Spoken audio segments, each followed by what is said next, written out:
La palabra de Dios tiene una peculiaridad.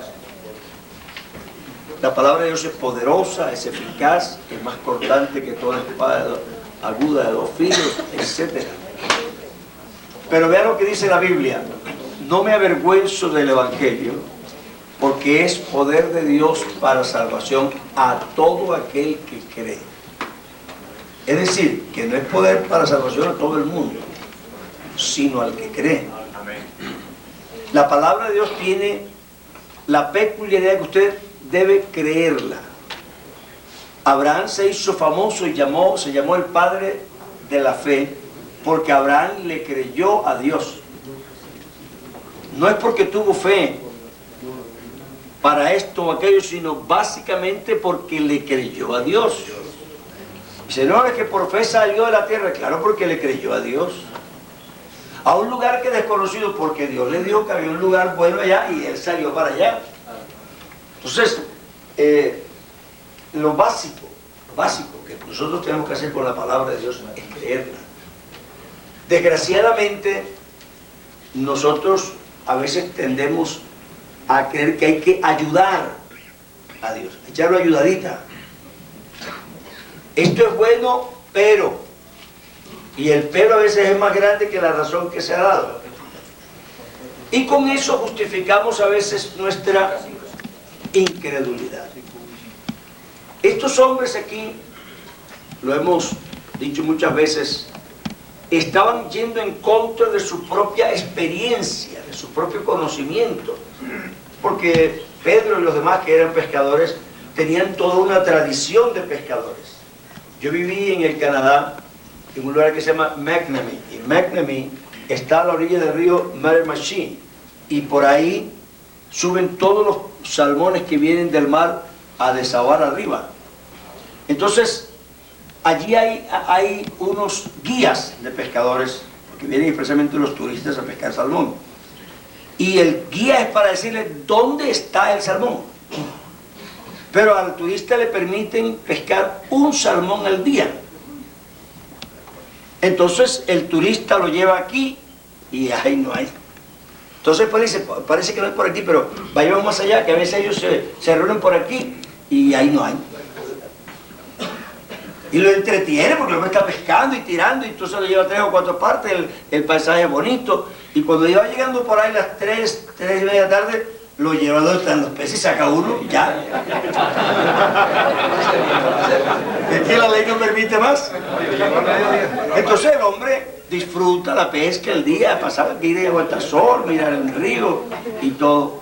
Pero el pescador nato, el que está ahí, él sabe dónde está el banco, dónde están los peces y por dónde hay que tirar el anzuelo y todo. Entonces Pedro, cuando Jesús le dice, vamos a echar la red, dice, bueno, francamente, tú serás carpintero, pero nosotros somos pescadores. Entonces no había razón aparente para que ellos hicieran algo como echar la red después de haber estado toda la noche pescando y no haber cogido nada. Eso no era lógico. La única razón que se podía aducir es fe en tu palabra. Nosotros creemos lo que tú dices, bajo tu responsabilidad. En tu palabra echaremos la red. Yo puedo ir a un pueblo donde han ido 40 obreros. Se te mandaron allá, es un peladero allá. No se convierte en nadie. Fue fulano que en tal parte le dio muy bien y nada. Fue fulano que ha ido 3 o 4 días y le dio bien y nada. Te mandaron allá, te deportaron. Pero en tu palabra, amén. En tu palabra echaremos la red. Gloria a Dios. Esto, hermanos, decíamos esta mañana, esto no es cuestión de que no creamos en los programas, si tenemos programas, de que no creamos en la ayuda de las dorcas o de los jóvenes o del que sea, o de las campañas. Sí, todo eso es bueno, pero en última instancia nosotros tenemos una Biblia no para hacer una discusión como la que hicimos ahorita, no para una discusión de erudición, aunque eso no es pérdida de tiempo, pero no se trata exactamente de que podamos manejar un tema bíblico y sacarlo con altura. Es es bonito, pero esto es una Biblia que tiene un propósito concreto. Gloria a Dios. Y el propósito concreto, primero, es dar a conocer a Dios.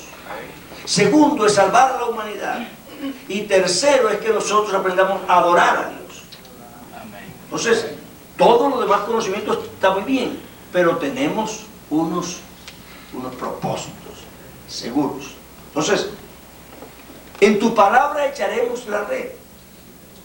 Nosotros tenemos muchas cosas que hacer, muchas. Y en ellas nos vamos a encontrar con las dificultades propias del camino. Puede haber falta de dinero, puede haber falta de salud, puede haber falta de fuerzas físicas, puede haber falta de ánimo, puede haber soledad, sensación de soledad.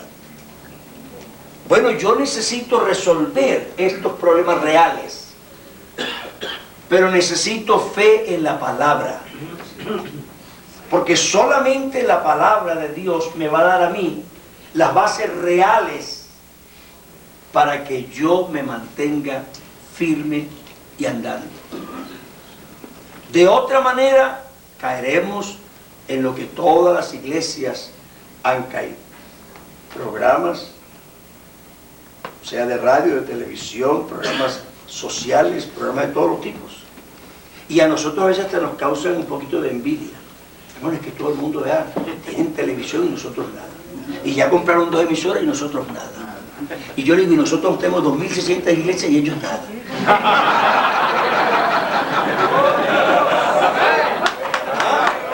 Gloria a Dios. Écheme cuento que yo le he hecho adivinanza. Nosotros tenemos un secreto. Y advierto que nos está funcionando muy bien. Yo me acuerdo que un día se nos fue la luz aquí, creo que fue aquí en el Coliseo, ¿verdad? Y tratamos de hablar y no se oía. ¿Ustedes se acuerdan de eso? ¿Se acuerdan del experimento que hicimos? Bueno, que hizo el hermano Cristacho. ¿Cierto?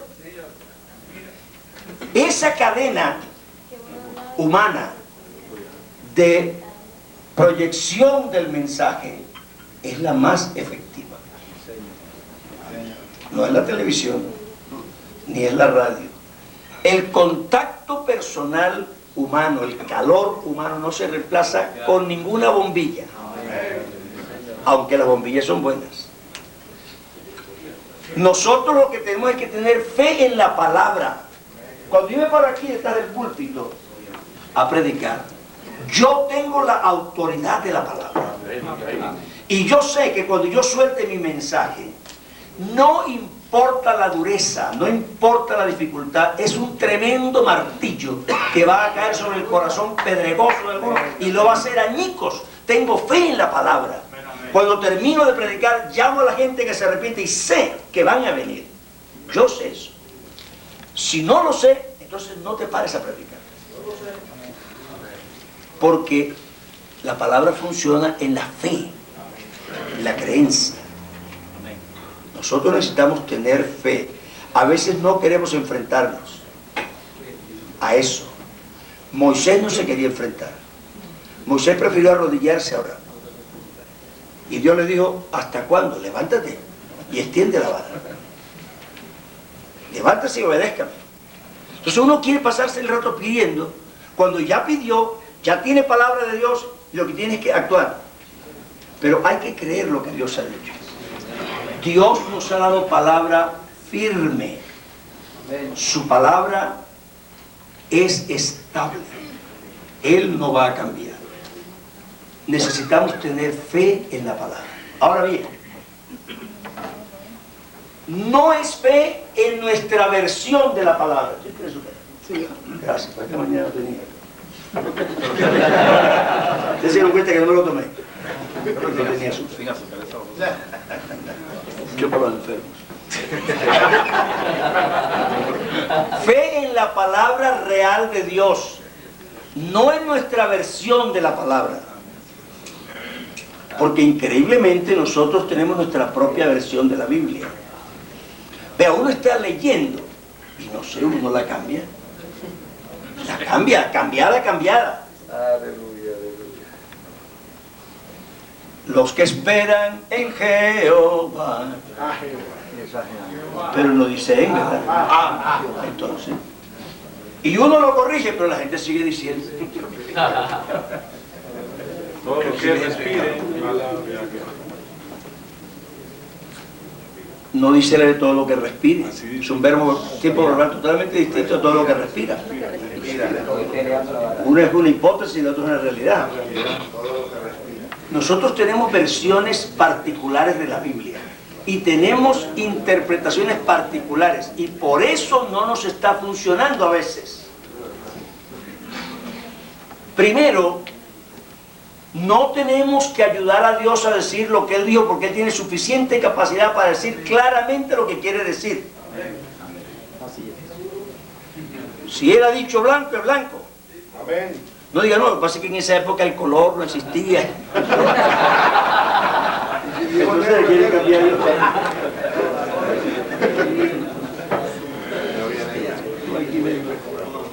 Segundo, Dios no se compromete sino con lo que Él ha dicho. Nosotros tomamos la mala costumbre de tomar un versículo aislado de la Biblia y lo convertimos en la Biblia. Por ejemplo, se murió Juan Bautista. Jesús estaba triste, era su primo, además era un ministro. Se fue y se retiró. Y esa noche la gente vino a buscar a Jesús y lo encontraron. Y dice que esa noche lo sanó a todos. Entonces alguien coge un versículo como ese y predica un sermón que Dios va a sanar a todos. Y no es verdad. No es verdad. Esa noche sanó a todos, pero no siempre sana a todos. Y eso es importante porque en su iglesia usted dice, ¿qué nos está pasando? Y antes se sanaban todos y ahora no se sanan todos. Y eso no es verdad. Eso fue esa noche. Además tenemos años de estar en el ministerio y en vez de creer en lo que Dios nos ha enseñado, creemos que alguien nos dice, no, es que usted no ora bien, usted no tiene fe, por eso es que no se sana. Yo puedo montar un sermón sobre otro versículo. Había una fiesta de los judíos y había allá un lugar que se llamaba el Pórtico de Salomón y también estaba el estanque ese. Y Jesús pasó por delante de todos, se fue hasta el estanque, había multitud de enfermos, cojos, paralíticos, ciegos, etc. Y había un hombre que tenía 38 años de estar así. Y eso le, ¿tú quieres ser sano? Y él dijo, yo tengo quien me ayude. Jesús le dijo, levántate, toma tu lecho, vete a tu casa. Y se sanó. Esa es la pregunta. ¿Qué pasó con los otros? ¿Qué pasó con los otros enfermos? Jesús no tenía fe. Y no oraba bien. Ni una cosa ni la otra es para que yo ponga, no se sana sino uno solo. Tampoco. El Señor sana un montón de gente y somos testigos de eso. Amén. Así es. Entonces queremos comprometer a Dios. Dios ha prometido que nos va a sanar y eso quiere decir a todos. Entonces caemos en las campañas trinitarias que contratan a una persona para que no los haga quedar mal y se haga pasar por ciego cuando realmente no era ciego, diga que se sanó cuando realmente no se ha sanado, porque tenemos que tener resultados, porque ya hemos dicho que Dios siempre los va a sanar y destruye nuestra propia fe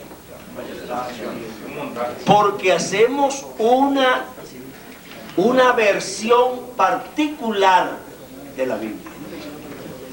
Y Dios está comprometido con lo que Él ha dicho. Amén. Muchas viudas hubo en la época del profeta. Pero ¿a cuántas viudas fue enviado? Muchos leprosos había. ¿Pero cuántos se sanaron? Gracias a Dios por el día que los 10 leprosos todos los días se sanaron. También podemos montar un sermón sobre eso. Solo uno fue agradecido. Pero uno fue agradecido.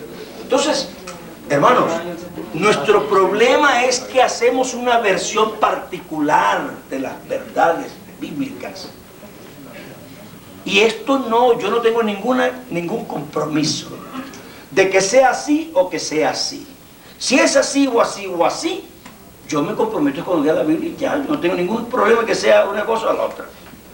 Si la Biblia dice que es un Dios, yo creo en un Dios. Si dijera que son 10, creería en 10. Lo que me interesa es creer lo que dice Dios. No hacerme una versión particular y tener fe en mi versión. Estábamos hablando de estas cosas en una reunión. Entonces un pastor me dice, pero hermano, pero es que ya hemos enseñado otra cosa y ahora tener que decir a la gente que va a decir la gente. Digo, bueno, ¿qué es más importante? ¿Que la gente diga que yo me equivoqué o que sepan la verdad? ¿Qué es lo más importante? Que la ignoran la verdad. Porque conocer la verdad es la libertad. Pero ignorarla es nula. Sí.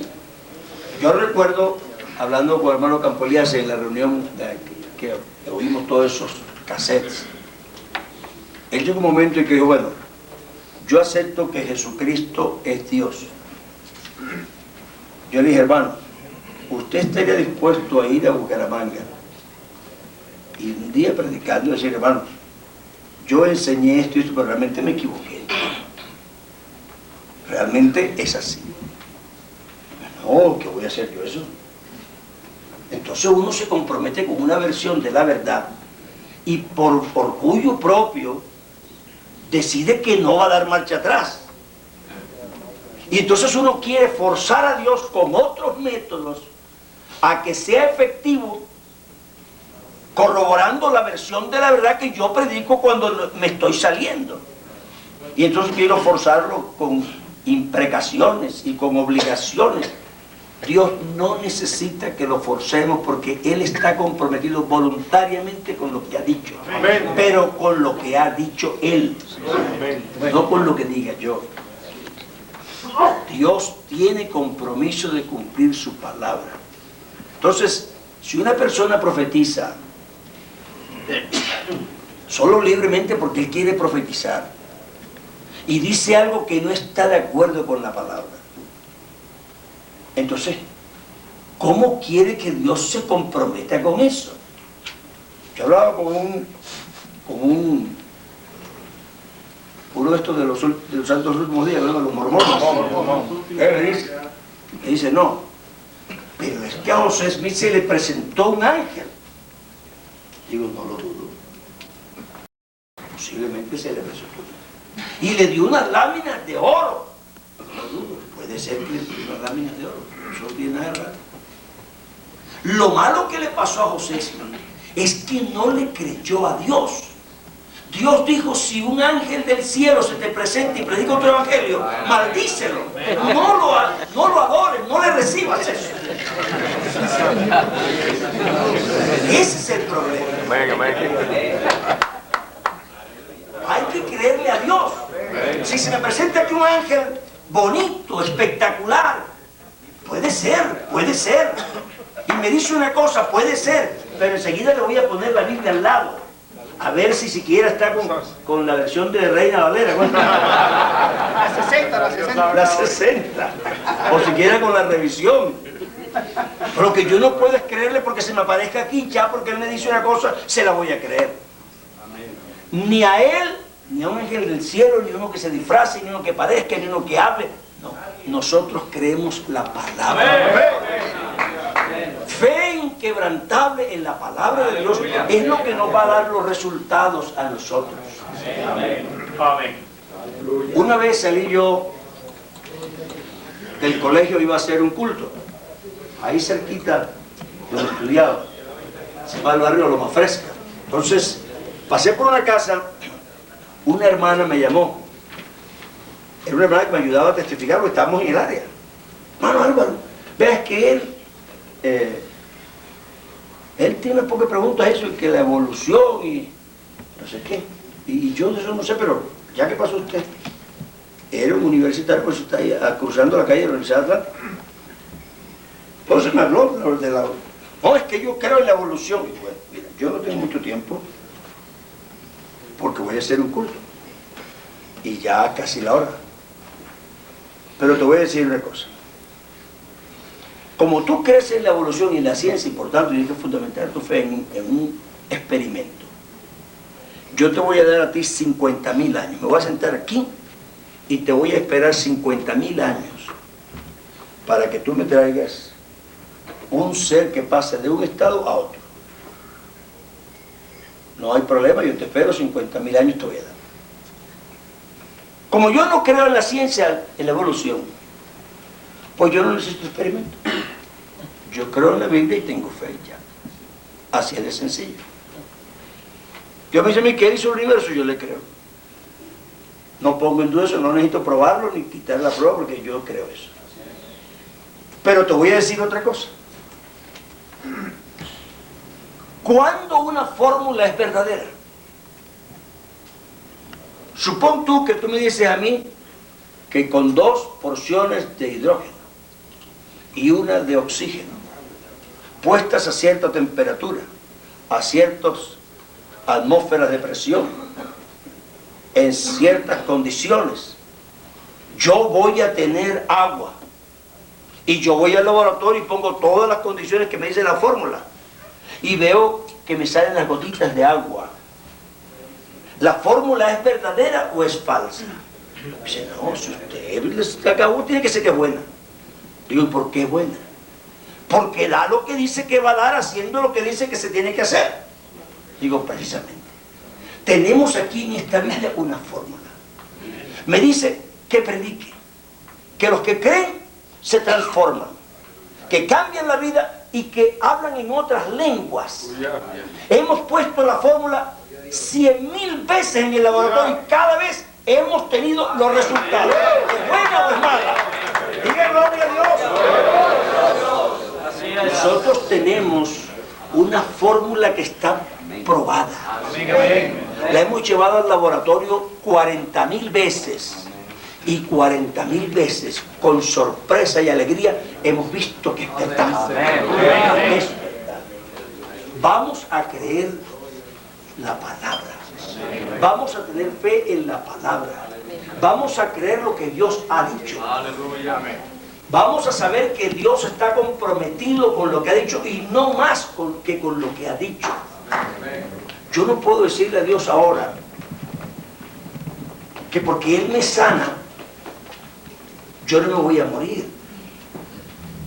Porque la Biblia misma que dice que me sana, dice que está establecido en los hombres que mueran una vez. Entonces, ¿de dónde voy a sacar yo, siendo un ancianito? Llamen a los ancianos de la iglesia. Yo todavía tengo algo que hacer aquí. Porque yo decido que tengo algo que hacer. Y entonces, que oren por mí otra vez.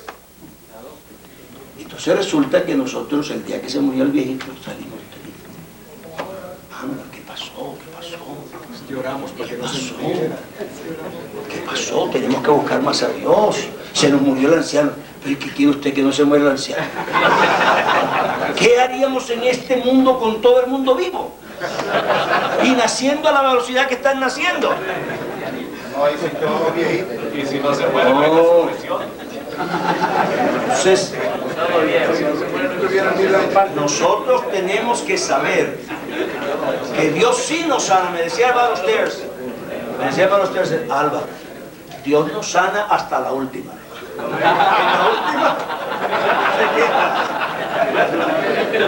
Dios nos sana hasta la última. Sin embargo, seguimos teniendo fe en que Dios sana. Porque eso está dentro de lo normal que Él nos ha dicho que va a suceder. Vean, la hermana Larsen, cuando estaba el hermano Larsen grave, pues todo el mundo venía y lloraba, y algunos hablaban en lenguas, e interpretaban lenguas, y todo era que se iba a sanar, se iba a sanar. Y el hermano Larsen decía, todo el mundo dice que me voy a sanar, pero yo siento la muerte cada día más cerca. Bueno, pero la hermana Larsen lo animaba y decía, no, papacito, decía. Ese es porque usted está enfermo y se siente muy mal, claro, pero Dios lo va a levantar. Ese testimonio se lo hemos dicho a los vecinos, a todo el mundo, nos hemos comprometido, así que Dios lo va a sanar. Pero una mañana se murió. Y entonces ella tuvo una reacción. ¿Cómo es posible? Nos hemos comprometido con la gente. Hemos testificado por fe. Hemos dado por tenido lo que no teníamos, porque por la fe se tiene lo que no se tiene. Hemos creído y agarrado antes de tenerlo. Señor, hemos cantado victoria por la fe. ¿Cómo es posible? Y estaba molesta. Ella me decía, no, yo estaba molesta con el Señor. Nos había hecho quedar en ridículo con todo el mundo. Pero como Dios es tan misericordioso, gracias al Señor, Él le habló y le dijo, pero hija, los que me mataron en el Calvario también pensaron que era una derrota, pero fue una victoria. Aleluya. La tumba del hermano Larsen tiene un epitafio que dice: ahora será glorificado Cristo en mi cuerpo, sea por vida, sea por muerte. No le tenga miedo a la muerte. No le tenga miedo a la muerte. La muerte de los santos es preciosa a los ojos de Dios. Vamos a creer la palabra, vamos a tener confianza en lo que Dios ha dicho. Si Dios dice que se sanan, yo creo que se sanan. Y si dice que se mueren, también creo que se mueren.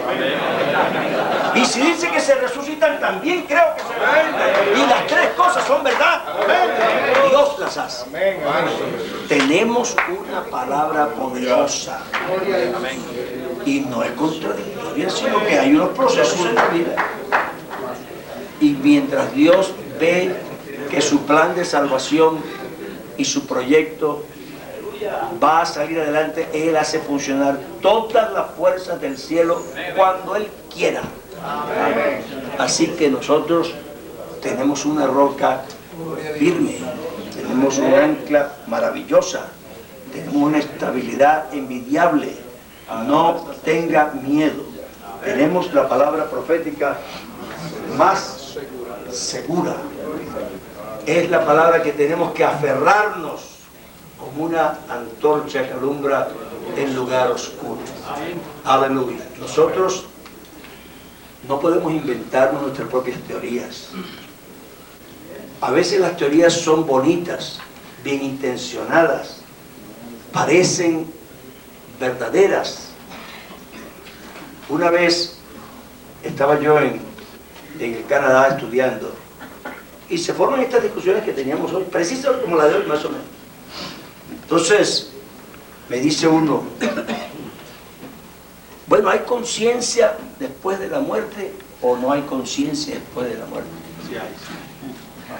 Yo no voy a discutir sobre eso.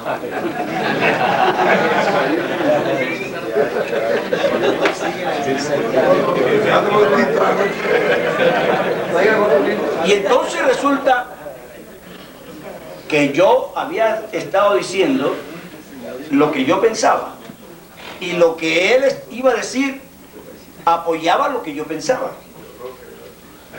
Y me dice, porque el hermano cayó al río y allá estando ahogado en el río, él se vio a sí mismo cómo se fue y cómo regresó. Digo, pero eso no es válido. Aunque eso confirma lo que yo pienso, no me puedo animar a creer eso y a sentirme apoyado solo porque un hermano dice que tuvo una experiencia que apoya lo que yo pienso. Y le dije yo, no creo eso tan fácil. ¿Por qué? Bueno, porque mi abuelita sufría de ataques. Y estaba perdida, leía el asiento del café, fumaba tabaco, etc. No conocía a Dios para nada. Y cada vez que le daba ese ataque, quedaba con un sopor.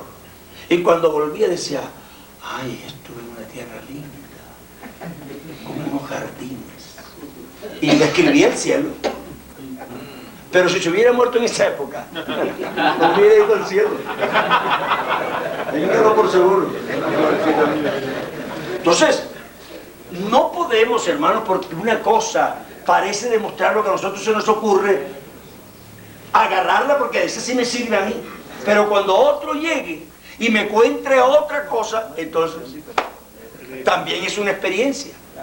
Las experiencias son respetables y son además buenas, pero para edificación personal. conozco un hombre. Si en la carne, no lo sé. Si en el espíritu, no lo sé.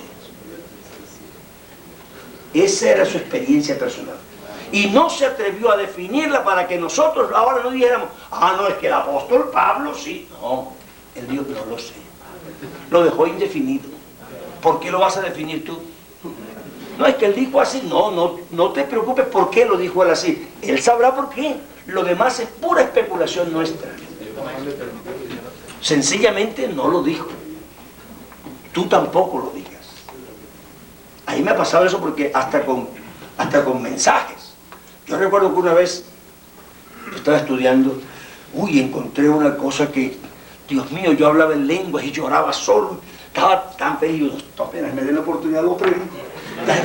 Claro, porque uno quiere compartir con alguien, ¿verdad? Y no lo arreglé. Y preciso el hermano Forrest dice, mi hijo, el domingo le toca. Aquí está. No me la pierdo yo. Y salí con todos los hierros, como decía el hermano Zúñiga. Y salí a predicar. Y me fui como desinflando. Porque creí que la gente no reaccionaba. Pero yo le ponía todo mi alma, nada. Y no pude. La gente se quedó como estaba. Y francamente salí confundido. Y la gente está tan sorda, la gente está tan sorda y tan dormida que dice una cosa tan linda y no reacciona. Porque uno nunca cree que es uno el que está mal. Siempre son los otros. Siempre son los otros. ¿Sí o no? Y me fui para la casa. Yo a veces tenía la costumbre de que cuando se acostaba todo el mundo me salía a la puerta y me sentaba ahí a pensar solo. Entonces Dios empezó a hablar conmigo y me dijo, es que eso no era para ellos, eso era solo entre tú y yo, eso era para ti nada más. Por eso lo cuenté a todos. Y eso es lo que tenemos que entender. Las experiencias no son mentiras. Si usted me dice, mi hermano, es que yo lo viví, ¿cómo le voy a decir yo que no? Si usted me está diciendo que lo viví, yo le creo. Además, si yo ministro, claro que le creo. Pero eso no lo autoriza para usar esa experiencia para meter a todo el mundo en el embudo. No. El único embudo verdadero es este. Lo demás son las experiencias que Dios nos da a cada uno para nuestra edificación. Algunas de pronto Dios quiere que las compartamos. Pero para eso tenemos que tener sabiduría. Qué compartir y qué no compartir. Pero ninguna experiencia personal, por linda que sea, ninguna es fundamento para yo ponerme a comprometer a Dios. Vea, a veces la gente pregunta, no, ¿usted qué cree? Yo no me atrevo a decirle lo que creo. ¿Por qué? Porque mi creencia está construida por todo lo que yo he vivido. Entonces yo he vivido muchas cosas que de pronto otros no han vivido. Lo vivo así, lo creo así. Y a veces uno cree en cosas que son un poquito raras. ¿Por qué? Porque a uno le han pasado cosas raras. Pero esas cosas raras, no es para yo ponerme a todo el mundo ahora a que tienen que hacer cosas raras. Hermano Monti contó una experiencia una vez que a mí me impactó mucho. Aquella vez que usted que le hizo el poco de agua caliente a su hermanito y que estaba enfermo. Y ese niño prácticamente resucitó, el hermano de él. Pero ¿cómo voy yo ahora a ponerme aquí y decir, hermano, ¿usted quiere que su hermano se sane? Pues coja un poco de hojas, las caliente, le echa agua caliente y verá. No. Pero yo sí creo lo que le pasó a él. Yo creo que Dios hizo eso. ¿Por qué? No lo sé. Pero lo que me está contando es obvio que no es mentira. Y seguramente que todos nosotros tenemos alguna de esas experiencias que uno está casi ni se atreve a contarle a otro. Porque hasta le da pena. A pensar. Ustedes me oyen ahora diciendo que la noche que me convertí yo sentí que Dios me habló y que Dios me dijo. ¿Usted cree que yo me atreví a decir eso hace 20 años, 25, 30? No, uno como se va volviendo viejo se va atreviendo a contar lo que no contaba antes. Pero al principio uno dice, no, pero ¿qué van a pensar que Dios le habló? Está creyendo. Pero usted no puede comprometerlo con lo que Él en su soberanía haga.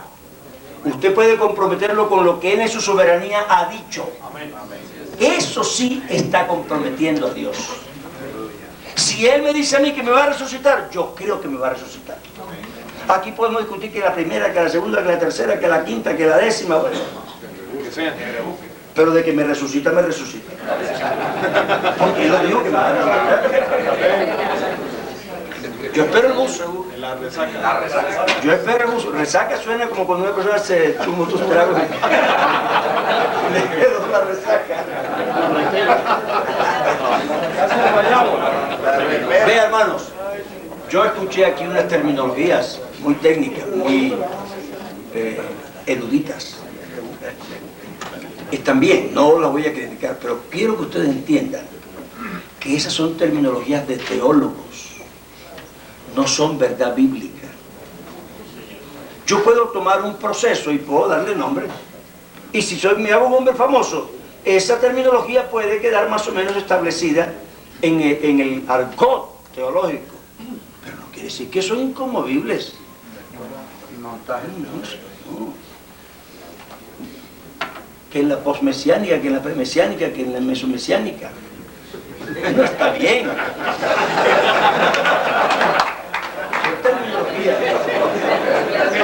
No, yo quiero decirles, porque vean que somos ministros, algunos son jóvenes. Eso no es malo, pero hay que tomarlo en el valor que tiene. Es un valor más o menos relativo. Pues hay que llamarlo de alguna manera y a alguien se le ocurrió llamarlo así. Otro puede tener otra, por ejemplo, estamos hablando de las dispensaciones. No todos los teólogos dividen las dispensaciones de la misma manera. Todos. Ni la palabra dispensación es obligatoria. Entonces, cuando hablemos aquí de dispensaciones, no estamos hablando de la palabra de Dios, sino de una terminología técnica que le hemos puesto para facilitar el estudio. Y ha de tomarse en esa perspectiva solamente como referencia. Uno me dijo, no, usted sí cree las dispensaciones. Y digo, no necesariamente, pero sí creo la verdad básica, que Dios ha tratado con el hombre de formas distintas en diferentes épocas. Eso lo creo. Pero eso, que sean dispensaciones, que sea la dispensación de tal, la dispensación de tal, de la conciencia, y el que no la dice bien, se no está mal. Mis hermanos, los teólogos. Imagínate que llamó a esa parte que la de la conciencia, la del gobierno humano. Está equivocado. La puso en el año tal y resulta que empieza en el año tal. No, ¿quién dijo eso? No empezó en ningún año y terminó en ningún año. Entonces, necesitamos tener el conocimiento teológico en su perspectiva correcta, en su valor correcto. Cosa que nos sirva, cosa que hablemos bien, pero que nuestra fe también se mantenga bien. Pues si empezamos a ponerle fe a todas las cosas que dijo un teólogo y el otro teólogo, ahí sí vamos a terminar mal. Esta palabra sí le puede poner fe. Porque es lo que Dios ha dicho. Si Dios dice que se murió porque no creyó, se murió porque no creyó. Óigame, pero ¿qué pasó con el hombre de la cruz? Se salvó, pero no se había bautizado. Entonces usted dice, no, estamos seguros que se salvó, porque el seno de Abraham puede que no sea la salvación, el paraíso puede ser. No se ponga a darle vueltas. Se salvó. Se salvó. Pero no se bautizó en el nombre de Jesucristo. Pero nadie era bautizado en el nombre de Jesucristo en esa época. Nadie, él tampoco, pero se salvó. Entonces, nosotros, sin embargo, creemos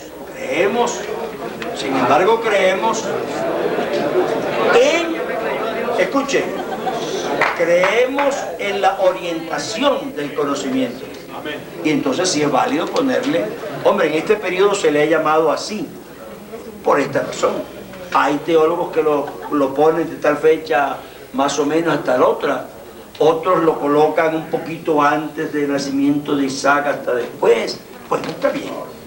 Y tomamos eso con esa relatividad. No tenemos que despreciarlo ni desecharlo.